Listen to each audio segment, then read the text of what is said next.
What's up and hello everybody. This is the Product Uncensored show with your host, Colin Pell. This is the show where we talk about all things product with product people, focusing on Southeast Asia. At least that's what we try to do most of the time. This is episode 7 already, believe it or not, and I'm happy to report that we still have guests who are willing to be on this show. So fortunately for you guys, you don't have to listen to me talk to myself, at least not in the near future. If you are new, I hope you'll enjoy our show and do check out our other episodes.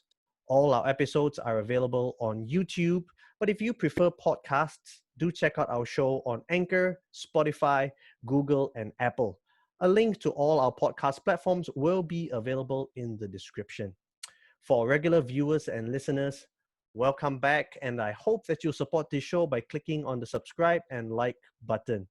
This keeps me motivated to create, new content for all of you, and while it gives the show a wider reach, so it's a win-win situation for everyone. All right, now back to today's episode. It is another first as we have our first guest from Indonesia. He's built his career with companies such as Intuit and GoDaddy, and now helms Bukalapak as its VP of Product. He is none other than Hendro Riyadi. Welcome to the show, Hendro. Hey, Colin. Thanks for the warm welcome, and thanks also for the invite. Yes. Yeah, I'm so happy that you are on this show because, as I mentioned, you are the first guest from Indonesia, and I hope this will not be the last. Actually, got a few more guests, so hopefully that's going to happen soon. So we are going to start by maybe talking about how did you end up in the States? But before that, maybe a 1 minute introduction of who you are and what you do, and then we'll jump into it. Yes. Hey, everybody. I'm Hendro Riyadi, currently based in Jakarta. I was born in Jakarta, but spent most my more years actually in the US. Went there to did my school, undergrad, graduate, and then work in Silicon Valley for, I think, close to 15 years or 14 or so years. Initially, I was a customer tech support actually for about 3 months or so, and then move into the quality assurance, and then move into software engineer for about 4 to 5 years, building a full stack product from backend, front end, web, mobile, and things, and then move into product management.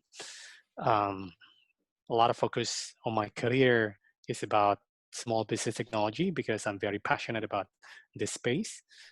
Company like Intuit and GoDaddy, only the last gig I worked on was a little bit different.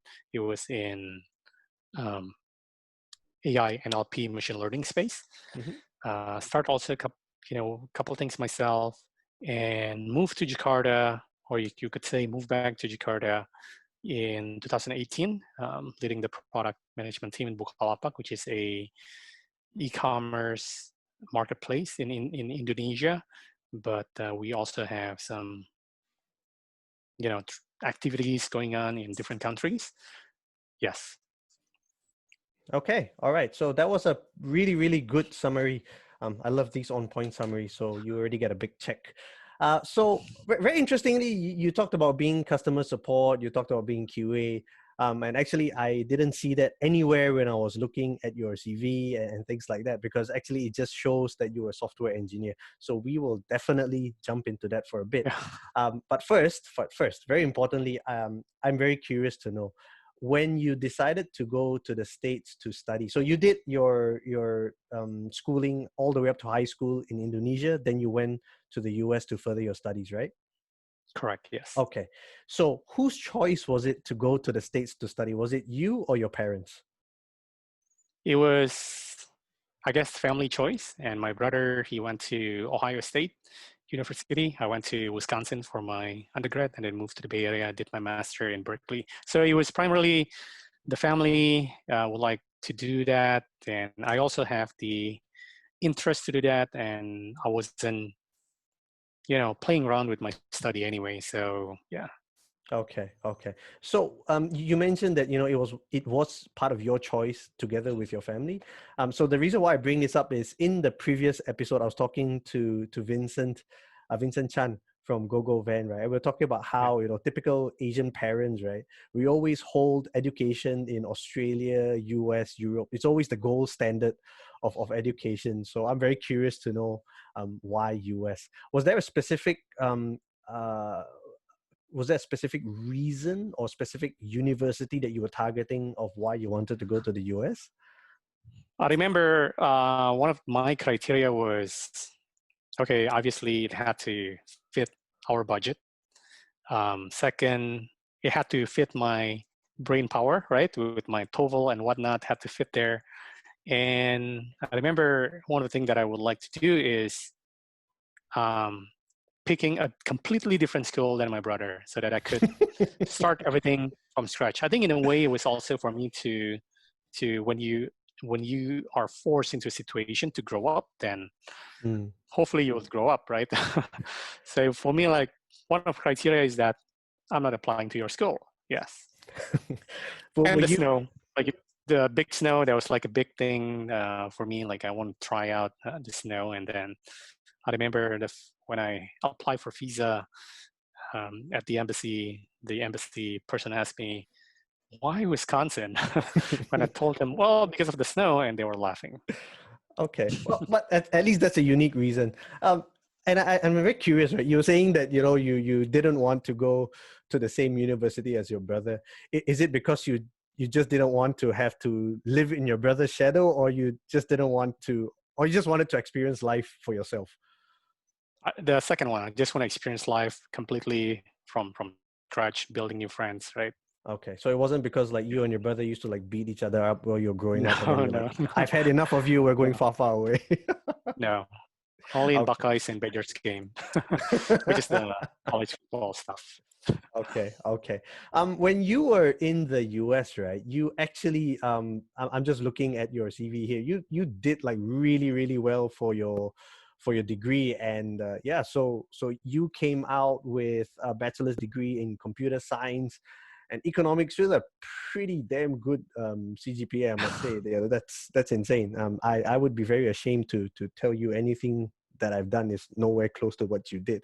So, so from no. I always tell people, right? The only reason why I managed to get into product management is it's a discipline which allows you to make many, many mistakes and learn. So I've made all the mistakes. So hopefully I've also done the learning as well. Yeah. So after you graduated, so that's when is that where you started your career being customer service? Or was it software engineer first? Software engineer for a couple of months, and then moved into customer service for about 4 to 5 months, and then moved back into quality assurance. In a way, it was also kind of like a training for us, right? Company at Intuit, we did this program where you're supposed to take customer service call as a fresh hire. At the time, we had to go to Tucson, Arizona, and we had to spend about 3 to 4 months. The first 2 weeks, it was training, taking customer service call. And then after that, it was 8 to 4 or 9 to 5 work, picking up phone calls for the next 4.5 months. Wow. So this was like serious deep immersion into customer service land. Because I mean, like most companies I know, if you're going as a software engineer or any company that believes in customer experience and success, they tend to put you in the customer service. But it's usually like maybe 1 week, a few days. Yours was like 3 months. That is 3 months. That was hardcore. Serious one. Yes, hardcore. Yeah, very hardcore. Okay, and that was not something that you chose. That was just a rite of passage for everyone who joins into it. Yes. Okay. All right. And do you think that influenced you in terms of how you looked at, getting customer feedback in terms of, what people do or how they experience the product? Absolutely. Because I was supporting this line of products called QuickBooks, which a small business solution that handle accounting and payment at the same time and payroll at the same time with its own modules. And when you take calls of the customer supports, the people on the other end of the line they may not coming from the technology exposures that you have. Mm-hmm. And when we talk about simplify a lot of things, is literally simplify a lot of things. And Yeah. that what made me realize that you build your product for your own customer, right? And it somewhat makes me unhappy if product manager is not doing touch base with customers, or the Mm-hmm. least you can do, you should have a regular sync up with your customer service agents. Mm-hmm. Mm-hmm. So if not, then how do you know you're building the right product? Yeah. Very true. Yeah. Very true. And QuickBooks, isn't this the QuickBooks that was referred to by Eric Ries in the Lean Startup as well, right? This was the one that we talked about Yes. how Yes. fantastic, fantastic. I have a question about what you did later on in Intuit, that sort of Okay. has links to that, but we'll get into that Yeah. later. First, let's cover, why did you go from software engineer to product management? Because it's an Intuit that you sort of switched, right? It was at Intuit that when I made the switch, at the time it was, I remember mainly because I realized that I still am not a 10x engineer. If you looked at my background, even in college, I was always trying to do technology and something else, right? I'm always very interested with the economics and things, and which it was just electives that I took at the time and ended up getting, a double degree because I just hate doing anything else. So the first thing is that I realized I'm not a good programmer. I know how to program, but I remember at the time when I was an engineer, I wasn't very excited if there was a new technology stack um, that for me to learn again. I try to, as much as possible, not to learn new technology stacks. So that's kind of like a red flag for me, Mm-hmm. why I wanted to be product manager, why I wanted to be a software engineer.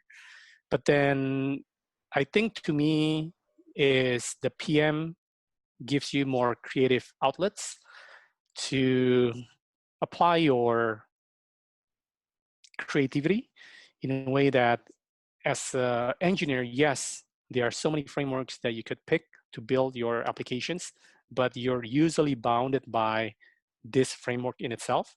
But as a product manager, you could think about basically it's open book, whatever area that you want to focus on, and focus on that one and how create some really good rationale why you want to fix that part. So that is the first reason. The second reason, I enjoy working with multi parts of the people. So multi people from different cross functions in the Mm-hmm. organization. Mm-hmm. I felt like I learned a little bit about finance. I felt like learn a little bit about legal and so on and so forth. And I truly enjoyed the breadth of duties, responsibilities, the intersection between product, technology, business, and design.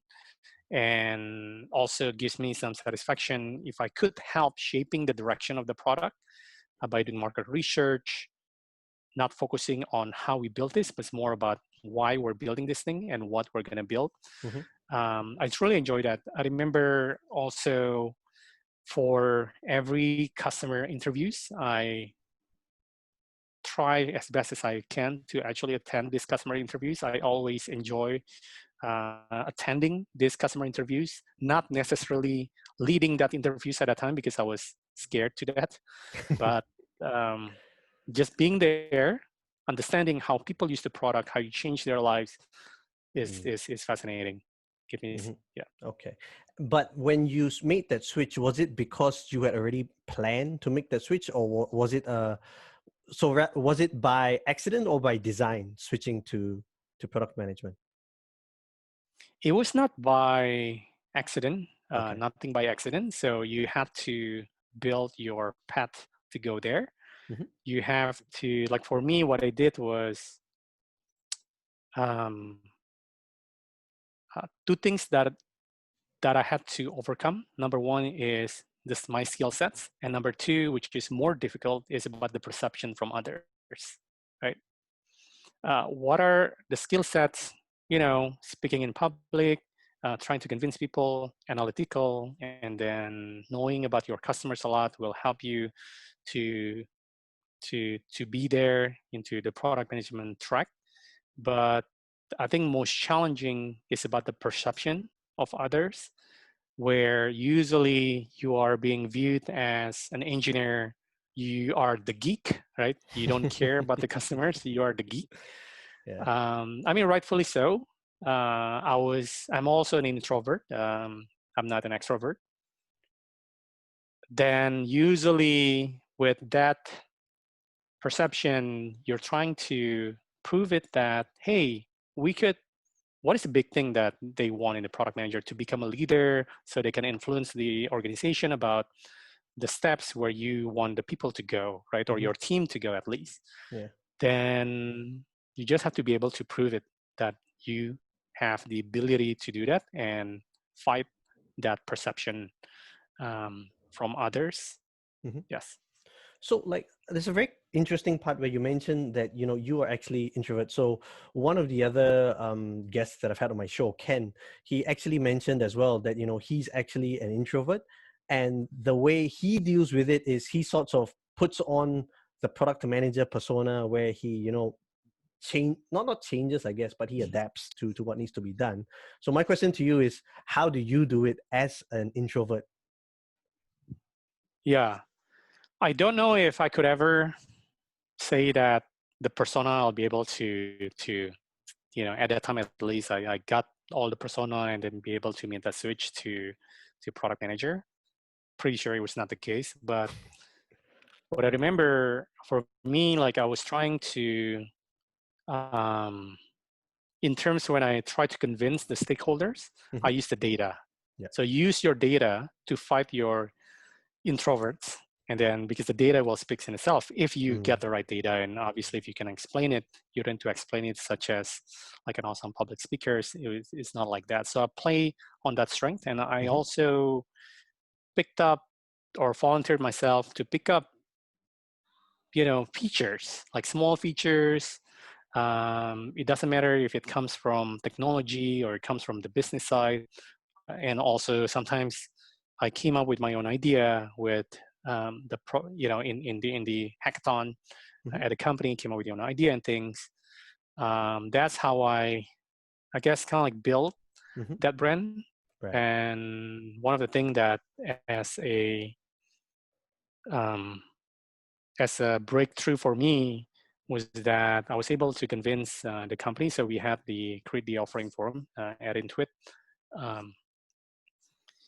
conference, offsite conference with technology marketing, maybe like, I don't know, 1,200 people, maybe 1,000 people or so in that conference. And then they were taking participation from people to present about whatever that they are doing, work related or non-work related, but still like related, not necessarily in your job description. I remember I was doing that presentation. Every functions, they have their own volunteers, right? From product, have volunteers, marketing, and so on and so forth. They have volunteers. I remember at the time, it was the time of mobile apps trying to pick up. And at the time, I was still an engineer. I was trying to figure out, I hate doing those kind of testing. I was already a software engineer, but I still hate doing that testing. So I was trying to figure out like a different platform for me to just run the test once and then deploy it, and then it will just run automatically across like 10 different headsets and whatnot, with Motorola, with BlackBerry, Nokia, so on and so forth. So fortunately for me, at the time I was trying to get the help so much from the product management director and VP of engineering, and then build kind of like, okay, I want to be able to really, I think this is a gold mine here. And I was fortunate because I was able to win the grand prize, like the best presentation. At the time, it was my presentation. And from then on, people started noticing like I could influence people and organization to the point where they adopt this platform to be used in their business. So that was like, okay, then any conversation I could always, oh, by the way, I built this. Oh yeah, you're that guy. Nice. Okay. And Yeah. that was before you made the transition into the product management role? Yeah, yeah, Okay, very nice. yes. So for those of you who are listening, I think it's very insightful what Hendro has just mentioned. So if you're more introvert in that sense, you don't necessarily need to suddenly become an extrovert and be somebody that you're not. But taking data, using the strengths that you have to really complement your skill set is one thing. And also another point that I think he made, which I think is really interesting, is volunteering, putting yourself out there and don't be afraid. I mean, I think the connotation usually is that if you're introvert, you're scared, and I don't think that's Mhm. necessarily a good comparison, and I don't think necessarily that it's true.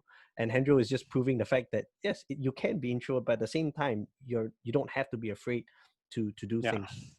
Fantastic, absolutely. And fantastic. knowing that a lot of people will support you to be able to overcome whatever fear that you have, like public speaking or whatnot. Yep, yep. So then the interesting question that comes after that, right, was because you were actually a product manager for a while, and then you suddenly became the co-founder of SparkRent. So this comes back to the point I was saying about Eric Ries and the lean startup. So was SparkRent a sort of startup within an enterprise in that sense? So yes, I mentioned about the two things that I started. One is about SparkRent, which was a startup within the enterprise itself, Hmm. and the second one is the Wizer, which completely, detached from Intuit, has no association whatsoever with Hmm. Intuit. Yep, yep. So yeah, talk me through that, because moving from what you've mentioned, you wanted to make that jump from software engineering to product management, and yet not even 2 years after that you'd already become a co-founder. Was it because you suddenly found a problem that you wanted to solve, or was it because you suddenly had that founder's itch of some sort? It was the first one. I think we were just talking with my colleague at the time, and we're both seeing the pain points of um, renters, the need for them to pay the landlords on a monthly basis, usually via check. And there are a lot of pain points in advanced economy society where everything should be electronic. Then we just saw that as a good pain point to be solved. And myself, I was at the time started my real estate investment. And my colleague at the time, he was still renting, and we said, okay, yeah, I think the problem is real. And then we started off as a um, software, as a new idea within the company, Hmm. just like a 10% of our time built into this. And then we were trying, just two of us, we were trying to, okay, talk to this guy, talk to this guy.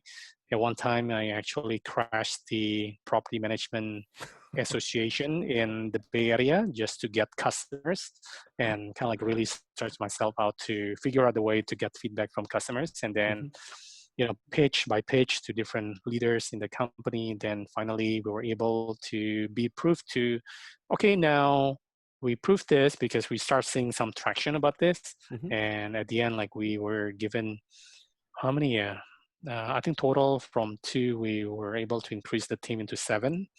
And yeah, so the first 6 months, we built the MVP and then launched it. And then we saw some traction. We redid the MVP, and within 2 years, we actually had really good traction on there.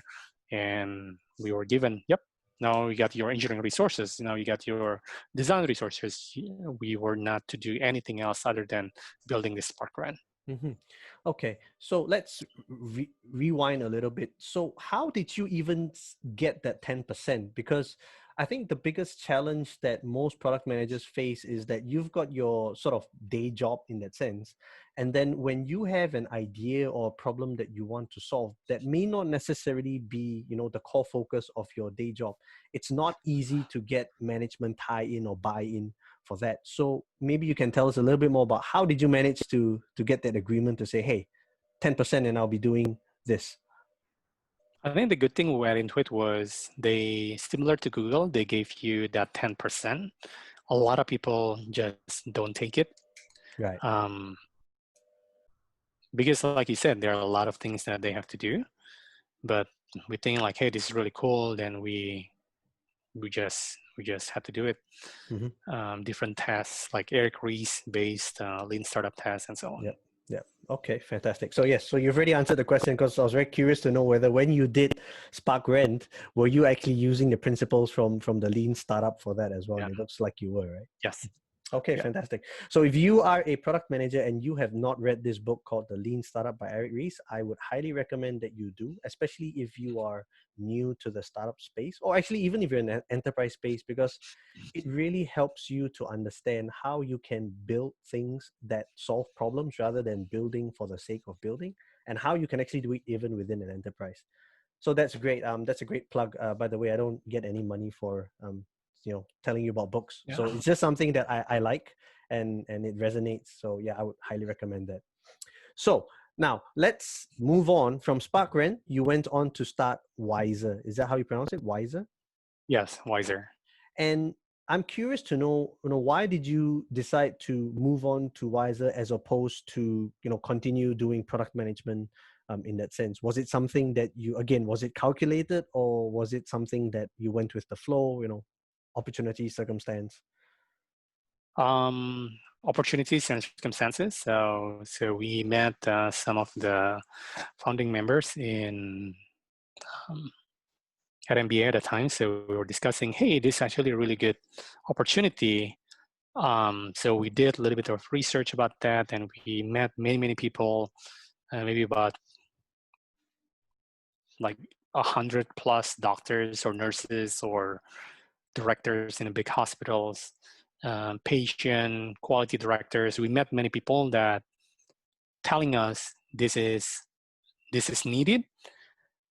So just basically based on that, and we looked at different competitors, what they have, usually very expensive, is still not efficient. The idea is that for that product, which very relevant, about, I don't know, almost a decade later, or maybe not, maybe 5 years later. Mm-hmm. The idea was in hospital, when a patient is admitted to hospital, there's a high likelihood that this patient would be infected by something else because the antibody of that patient is low, usually, therefore they got admitted to the hospital. And also, although so they have the protocol where doctors, nurses, medical staff, they're supposed to do hand sanitizing every time they go, enter the room and leave the room. Sometimes they have to do a couple hand sanitizing, and it's just really hard with knowing what's going on, right, in the hospital. Sometimes you just miss it, maybe out of habit, maybe out of something else, right? You just missed it. And the approach for hospital was very primitive at a time where they literally had quote unquote quality directors in the hospital to do a secret shopping where they literally stand in the hallway and then look at, this hospital staff to exit, sanitize, and then before enter also sanitize, and they just do the pen and paper. Yep.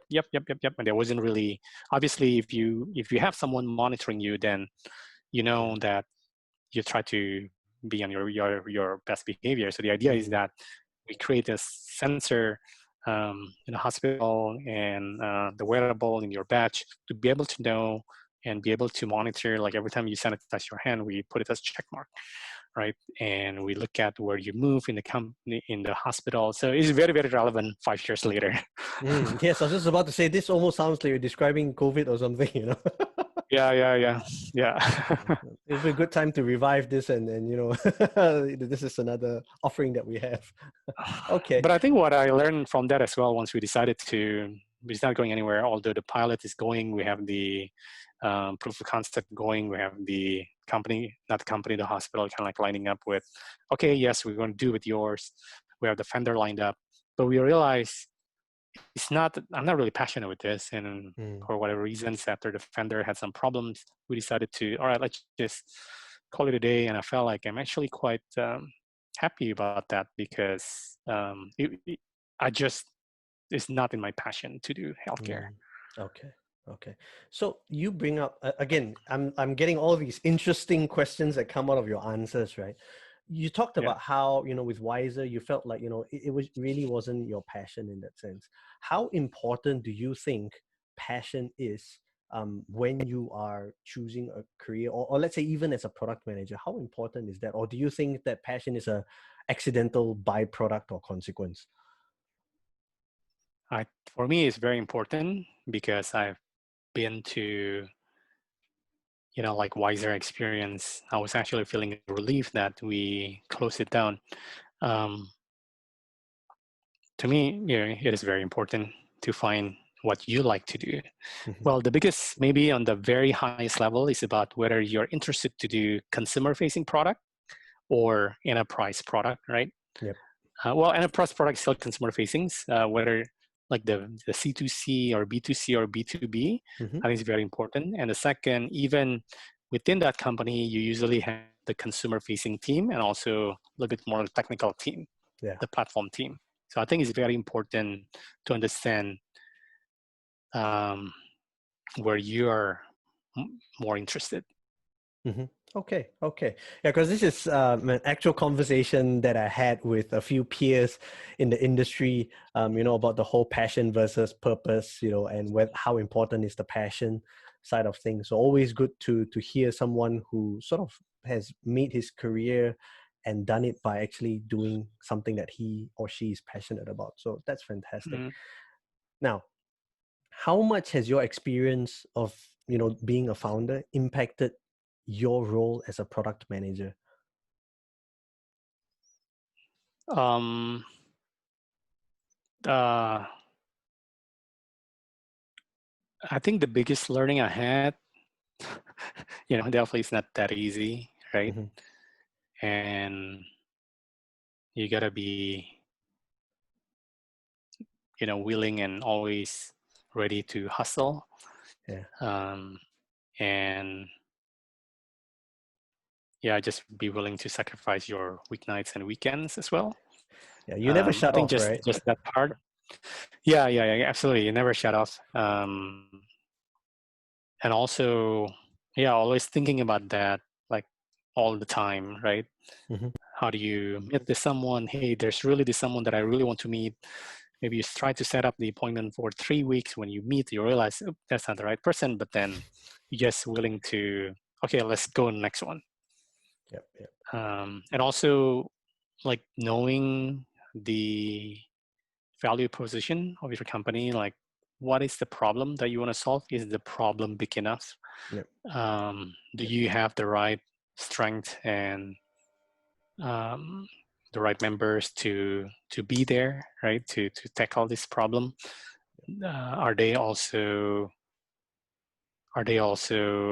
as passionate as you are to solve Hmm. this problem, right? Yep. Yeah. Okay. Okay. Yeah, because it's one of the recurring themes that I've seen with a lot of product leaders, not just who have appeared on this show, but in general. Lots of great product leaders tend to have some entrepreneurial stint somewhere in between where they've tried to do something. And I'm wondering whether that actually gives you, number one, an appreciation for the role that the CEO or the founder actually plays, and number two, how important it is and on its impact on your own role as a product manager. Yeah. Yeah. Absolutely. I think no matter where you are, there's always place to learn, right? Hmm. Looking back, is there a big learning for me to do the customer service and quality assurance? Yeah, absolutely. Hmm. My niche for making sure this getting things right, super simple, that's just like ingrained in myself. And I'm sure, yeah, with anything, there's always try to something that you learn and will shape you hopefully for the better. Mm. The the ever the ever learning passion, or the Yeah, passion of yeah, continuous learning. Nice. yeah. So for all intents and purposes, right? I mean, looking at your career, you pretty much had a life set in the US. How did Bukalapak come into the picture, and suddenly coming back to Indonesia? Right. Yeah, great questions. It was a bit unplanned, and it was out of the blue that somebody from the company reached out. Me and my wife, we weren't really thinking whatsoever. We weren't even looking to explore with Indonesian landscape.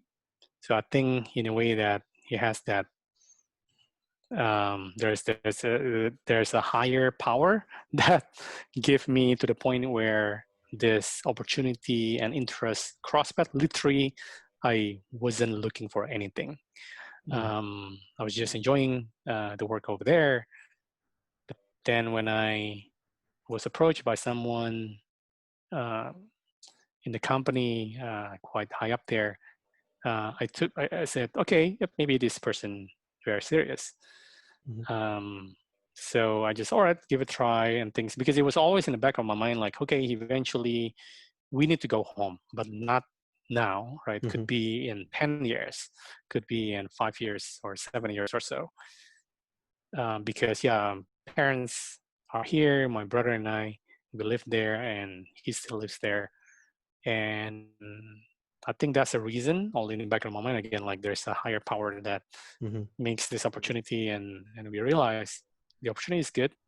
The kids were at a time young, right? They were 18, about 3 years old, and also 6 years old. So they were young enough, and I do believe exposure of different culture will help them to be a better individual. I think we see how recently with race playing, like, is very sensitive, can cause a lot of problems. But I want my kids to explore different kind of culture, right? And third one, I think mostly because not mostly, I think the other criteria as well. Hey, this opportunity is good, the landscape is good. People were comparing Indonesia similar to China like 10 years ago or 12 years ago or so. So like, okay, now we just need to take a leap of faith, whether, we have to do this. And then I remember I had a conversation with several of my mentors over there, my ex-manager, ex-leaders in the company. I asked them about this. And then they resoundingly said that if you have this opportunity, take it, right? Like, okay, so this just, because they're far more ahead in terms of the career than Yeah, but okay, but usually in that sense, the switch is sort of the other way. I will cover the part where how come there seems to be an influx of Bay Area people going outwards, but now I sort of want to talk about the vice versa first, right? Because generally it's hard to make it in the Silicon Valley, and you've pretty much done that. You've worked with good companies, you start up your own thing. So I would assume that you would have had pretty good standing in the US. So you pretty much had to give all of that up to come back. And Southeast Asia, like you're saying, Indonesia, it's probably 10 years behind China or something like that, but it's still sort of a move backwards in that sense, right? So it would have been, I mean, I figure it would have been a very hard decision to make. It was hard, but I think we, about the regret minimization framework, right? Jeff Bezos. And we were discussing as a family, if we take it versus we don't take it, right? Which one 10 years from now you felt like you have more regrets? And that answer at the time, if we don't take it, therefore we took it. Nice. Very nice. Yeah, it was not very calculated. And obviously with living cost situations, the adjustment, the big change, and also like adventure for your family is not something that you can, it's adventure is not something that you can buy, right? Yeah. And Very being nice. able to be your parents, like, it's just something that you can buy. Yeah. Yeah. So when you moved back to Indonesia, right? Jakarta, right? Yes. Yeah. It was not just a story of moving countries. It was also a change into a very senior leadership position with obviously big shoes to fill. What do you think you brought to the table for Bukalapak? Yes. I think one is the experience over there. I think that's probably the biggest thing. And second, obviously, with you know, some of the education as well. The third one, I had a big majority of my depth knowledge is about small, medium businesses. So I do have that context as well a lot.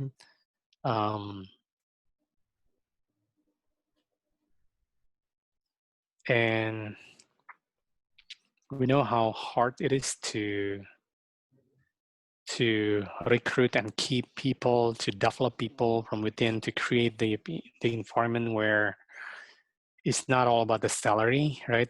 It's the environment where they feel like they can work with this process. Again, no process is perfect, but yeah, I think that. Okay. And what about in terms of sort of moving into this senior leadership position? How big of a challenge was that for you to, you know, suddenly come back to, at that time, was Bukalapak already a unicorn? It was already a unicorn. Okay, so yeah, so you're obviously coming back into a leadership position where, you know, the stakes are high as well, right? Correct. Yes. And yeah, how did you manage that, especially from a leadership position where it's not so much about your tactical nuance? This is pretty much about how you grow the organization from a product perspective. Yeah, no, that's great questions. So when I joined, so I look at in 3 different angles: the people, process, and also product.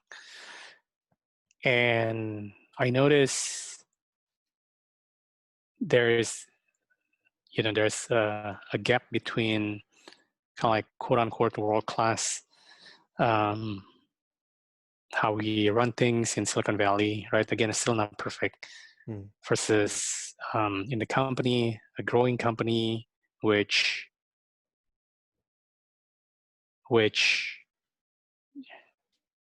it had grown multiple times, double every year for the past several years, from 300, 600, 1200, 2400. Then while the industry is also very relatively new in Indonesia and Southeast Asia in general, the need to hire anybody who is capable, right? Definitely wouldn't be able to do that. The challenge was the gap that I noticed. I think a couple things. One, from the people side, the strategy bucket versus execution muscle, is a little bit lopsided. Where my understanding felt like for at the time the product managers were focusing on execution, because again, like they came in from maybe banking, maybe from consulting, maybe from other parts of the industry, have no idea like how to do product management. And there are a couple of people who stay for a little bit longer in the company, then they say, okay, so let's build this, and why don't you execute this? So I had to build that up, or do a major constructions in terms of competency, roles, responsibility, and recruitments, what kind of people that we're looking for in the future, career ladders, to make sure it's very clear between, let's say, an associate with the product manager, with the senior product manager and head of product, and so on. And on the people side as well, had to, when we hire, we have to create a good boot camp, right, in the company, so that they can pick up the skill sets easily, or quickly, and then have to set the expectations on the, what does that mean to be a manager, where, hey, we're expecting you to do one-on-one with your direct reports. That, for some people, that didn't happen, because the notion of one-on-one was a bit foreign at the time. And even in the one-on-one, maybe the discussion was, hey, what do you need to discuss over there? So that's on the people side. On the other part is about the process. Again, as I mentioned, a lot of people came in not from tech background, and then we have about 55 or so product squads in the company. Then at a time we had differences, variance, one product squad versus another product squad. So we just had to fix that up to define who's responsibility to do this and so on and so forth. Yep. And also a little bit on the process, usually about the culture. So I try to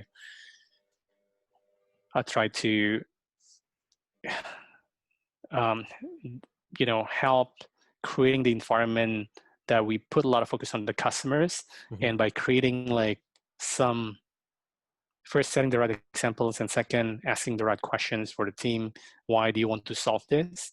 If the value is only about revenue, GMV, and things, that's not the customer focus mindset yet. So I ask them, hey, what is the customer problem that you want to solve? And also creating a function within in the company to be able to boost this customer obsessed culture in the company, with mapping some of the customer criteria to their metrics, right? That's on the process side. So you wrote an article about this, right? Driving product organizational process change at scale. I'll put the link in the description for those of you who haven't read it. I thought it was a really insightful article about the changes that had to be done. But one of the things that stands out to me was you came in as the product leader for Bukalapak after they had become a unicorn, and then you were advocating for customer centricity. You were being obsessed about the customer. So I suppose the easy pushback that anyone could say was that, hey, we got to where we are without doing all this.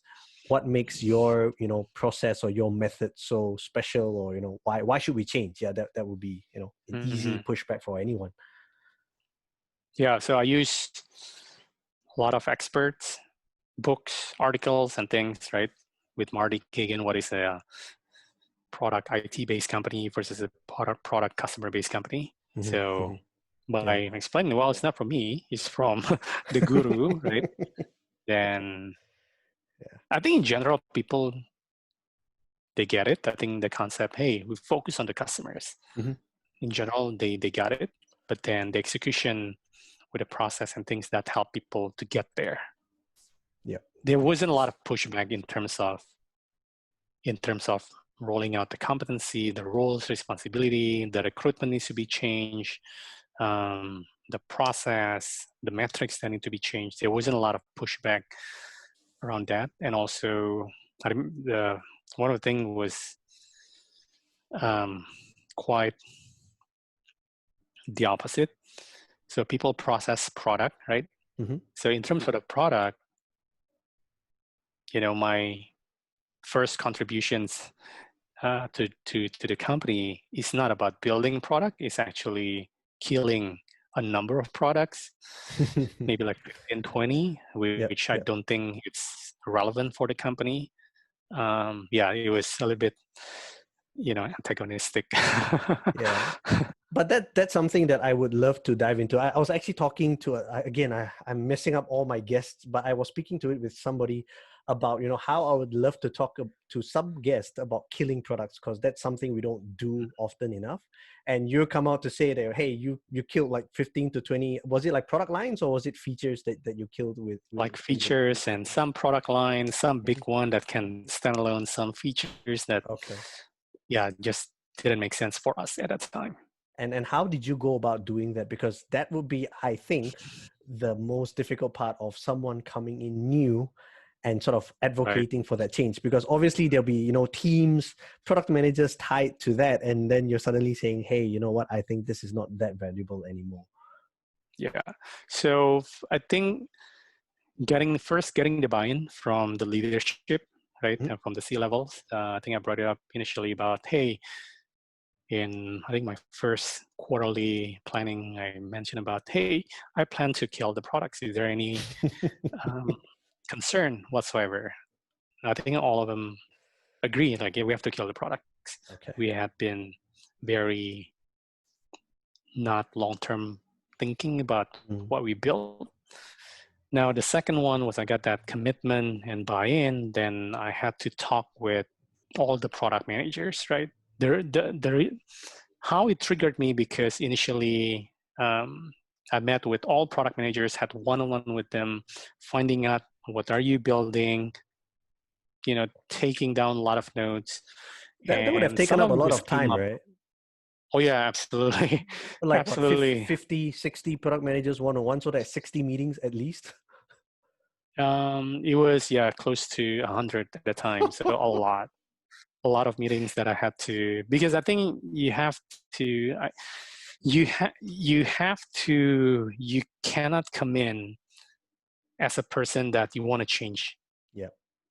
everything, that you Yeah. don't have any context. It will create a lot of friction.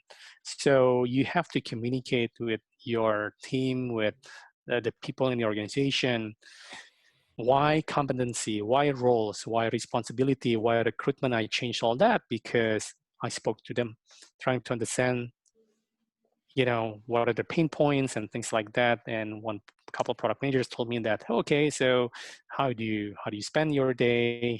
They mentioned to me that, yes, I had to do some technical documentation and things. That's when I realized the competency wasn't very clear. Right. So they hated doing that as well. But then if you come in without knowing any context, you want to change all over things, you're going to piss a lot of people off, right? Yep. And the same thing with the product sunset. I get the buy-in from that. I learn through the one-on-ones. There are a few products that just don't make sense in my opinion. Some product managers may have, some product managers agree, some product managers, they have a different suggestion, but at least I get the buy-in from the leadership, the C-levels. And I reach out to all of them now. Look, in this quarter, Q2 last year, we want to look at the products that don't make sense. I want you to come back to a series of products that you think don't make sense, right? So they will come up with this, and there's some vetting process. Why don't you think this makes sense, right? Some of them, maybe they're overly aggressive. A lot of things that don't make sense, but we could correct that. Look, this actually makes sense.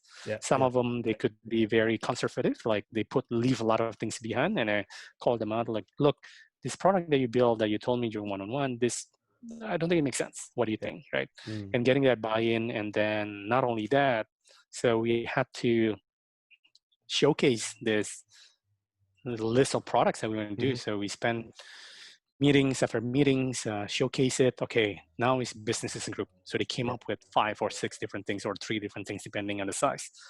Yeah.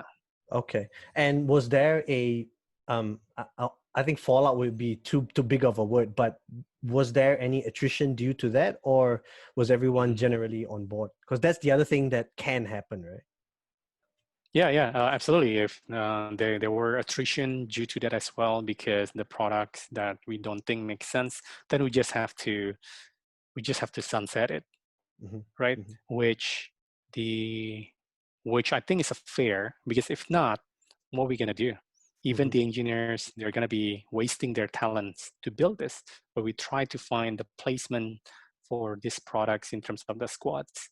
Okay, how about this product? How about you move to that product? Obviously, we cannot, cover everybody, right? Because we just have to make a tough decision sometimes, that we have to kill the product, and we have to, we have to do this. We don't do this every quarter, but I think it was long overdue. I don't think, at a time when the company was 9 years old, if I understand correctly, this hasn't been done yet. So a lot of things like slowing us down, that we had to make tough decision to stop it.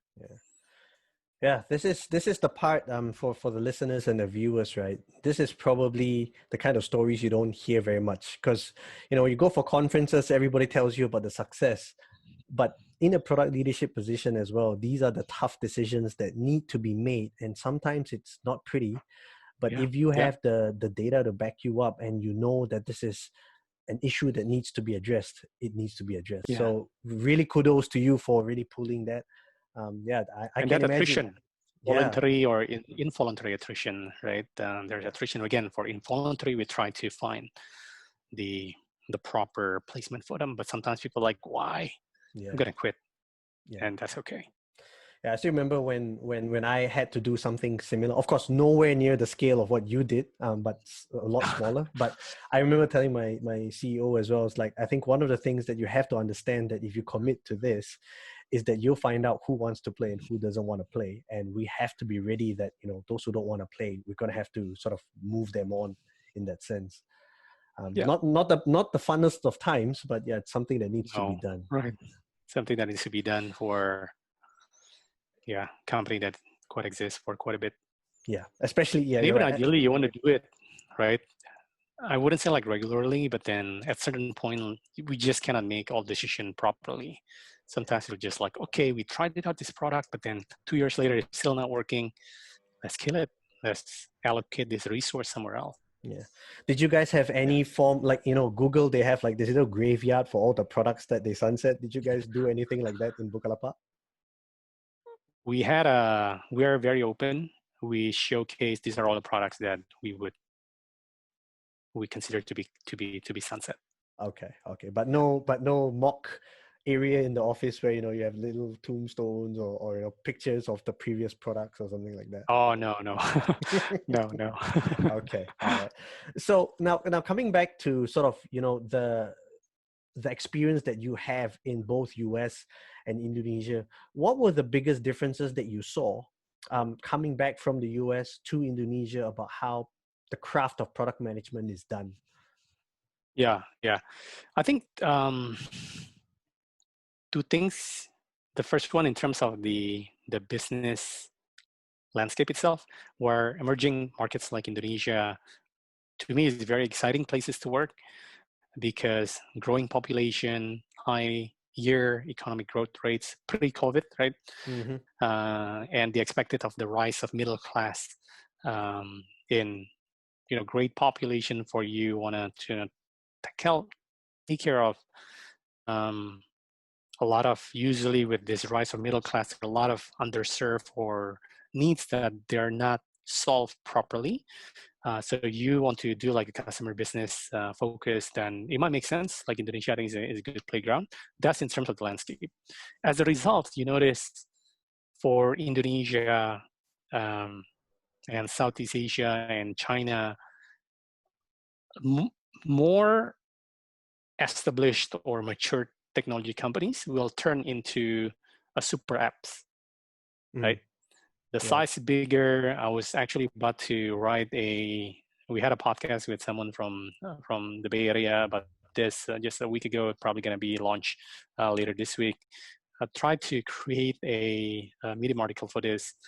How do we balance this super app at the same time? You know, a lot of people in developing countries, they don't have the latest and greatest phone, right? Their data plan is very minimum, right? Yep. So if you have super app, a lot of features, because a lot of pain points not being solved, and you have the opportunity and resources to solve it, you try to get your hands on it.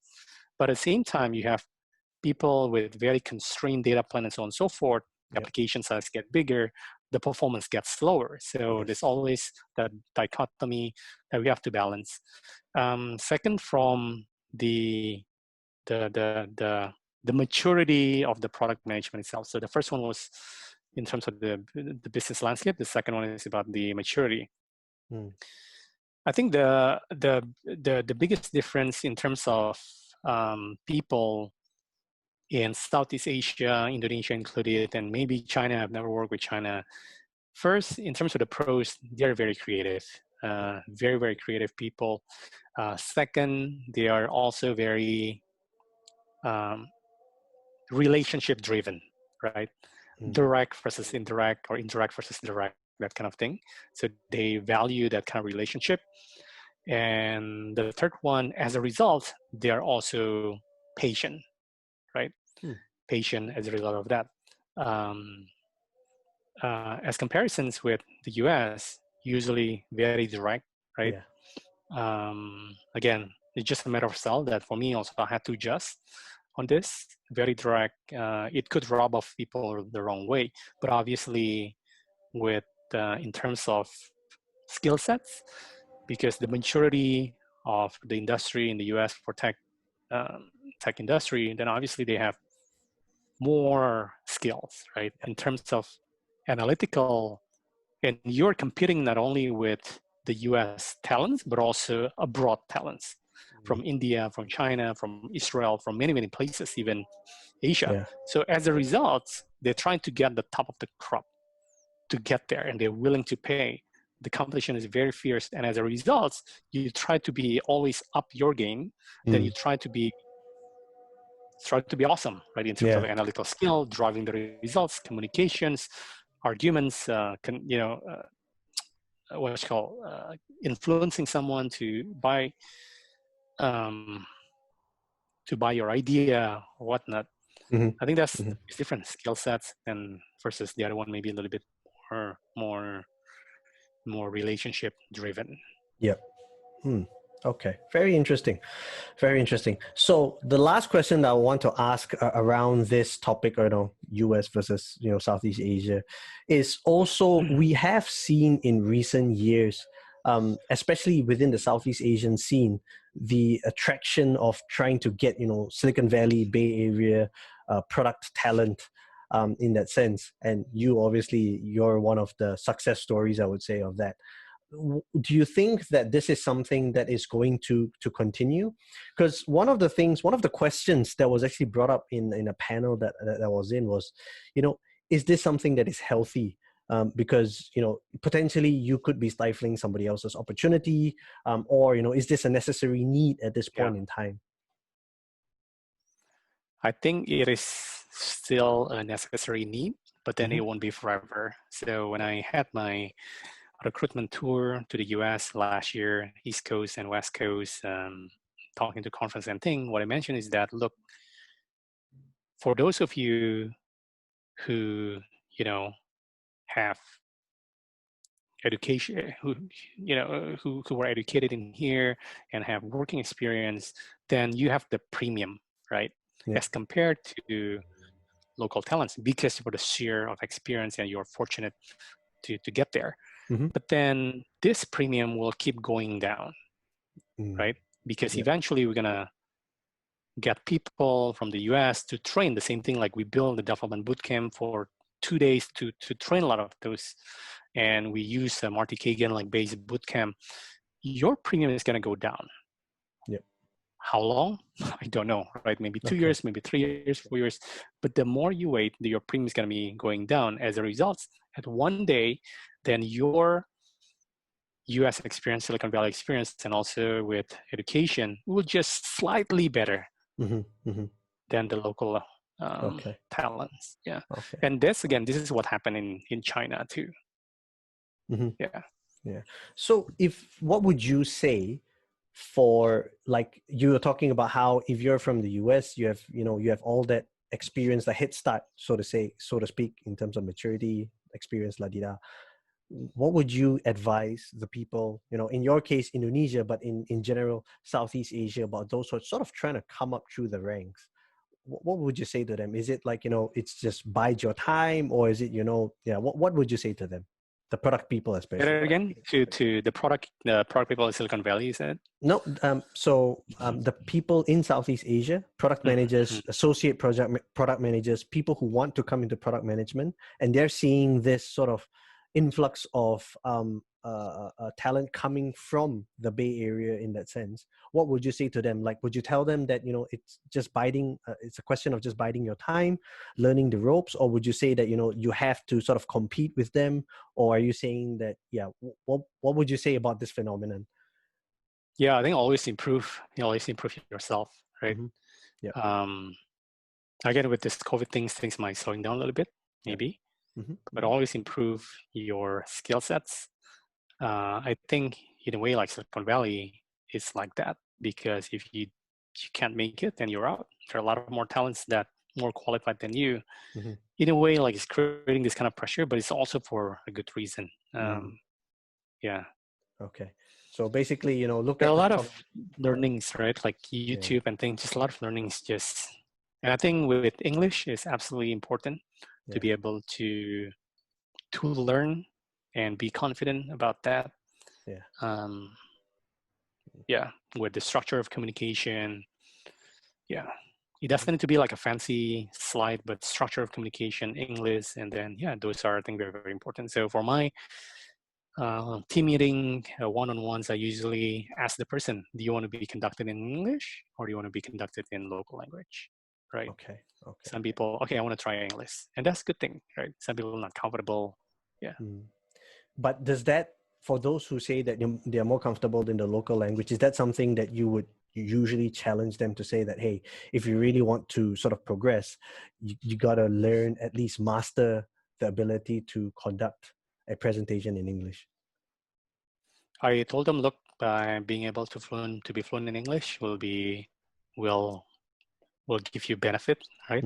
But sometimes people, but I don't know with the complex words how to explain it, then that's okay. Just switch to Indonesian. But at the end of the day, we'll check from the individuals themselves whether they want to. I don't want to come across as, hey, just talk to me in English, right? I think it may come across as braggy. I think initially I was like that because I couldn't speak properly in Indonesian. I told the team, look, I cannot talk in Indonesian really well, and I also not used to in writing things. But now for conversation, I'm a lot better. But for writing is still doing it in English if it's like very long writing. So it's almost for you, it seems like it's a continuous process of sort of re-assimilation as well, right? Trying to relocalize yourself. Yeah, right. Okay, very interesting. And then how we tried to this in this COVID situation, we tried this new format in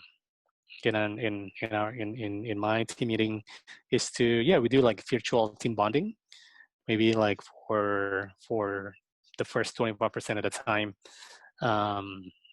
We do like house tour, like show my crib type of thing.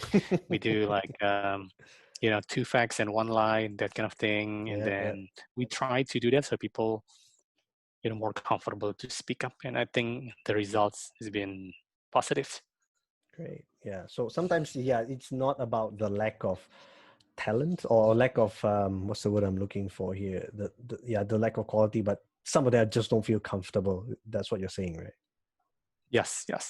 Not comfortable. Yeah. Right. Lots and lots of gems in everything that you've said. So thank you so much, Hendro.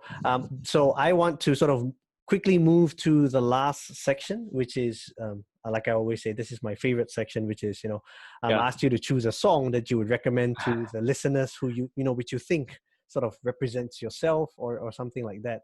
And you chose a very interesting song.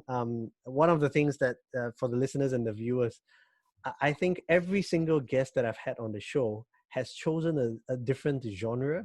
And you would think that, by this episode, right, you're going to find some overlap somewhere. But no, I've been surprised again. So why don't you tell us about the song and the artist and why you chose the song? So I play the guitar, but then I think, I like acoustic, I like the rock and roll, things like that. But if there's one genre that I enjoy the most or fit me the most is the oldies. So I like the 70s jazz, like Frank Sinatra. I think one of my favorite songs is That's Life, Frank Sinatra. So it was great. Always love hearing that song. Okay. And why That's Life? Why not I Did It My Way, or one of the other songs that you sang with the Rat Pack or something like that? I like that song because I think the meaning behind the song is very powerful. So if you listen to the meaning with That's Life, I've been king poets, I've been up and down all over and out, but then there's always a chance for you to come back, like you up in April, down in May, and get back up in June. So I think that's amazing. I love it. Nice. So as usual, there's usually a link somewhere here or there. I can't remember, but I'll put it there. A link to the song "That's Life" by Frank Sinatra. For those of you who are younger, who never listened to the oldies, Frank Sinatra is one of the standards for having a really beautiful male voice. The ladies used to go crazy during our parents' time, and he still holds a lot of appeal today. So go check it out. And I don't So follow songs. I think the benefit for you to follow the oldies, like you can always get up to date because that's it. But if you follow like the new bands, I mean, they're great, but then I don't follow that much. I always listen to the same songs over and over and then like folk songs or whatnot. Okay. Yep. But like I said, it's great because again, this is also part of learning from music. So yeah. All right. I think we have actually gone over time. I am so sorry. But Hendro, thank you so much for taking the time. And I know it's busy season for a lot of people, including yourself. So really appreciate you taking the time. And as I tell all the guests, one day I hope to have you back and to hear more success stories about what you've been doing at Bukalapak. Appreciate it. Thank you so much, Colin. Yep. So ladies and gentlemen, that was Hendro Riyadi, VP of Product at Bukalapak. It was an amazing time talking to him and really, just going deep into some of these topics which don't necessarily get covered in conferences and things like that. So thank you again. And to our listeners and our viewers, thank you all again for your support. If you have enjoyed today's show on YouTube, as usual, please like, subscribe, and if you are listening to the podcast, please download and follow. If you want to know more about what I do on Product Uncensored, please visit our website on www.productuncensored.com. So this is where I say goodbye, and until our next episode, please stay safe and keep rocking. Bye-bye.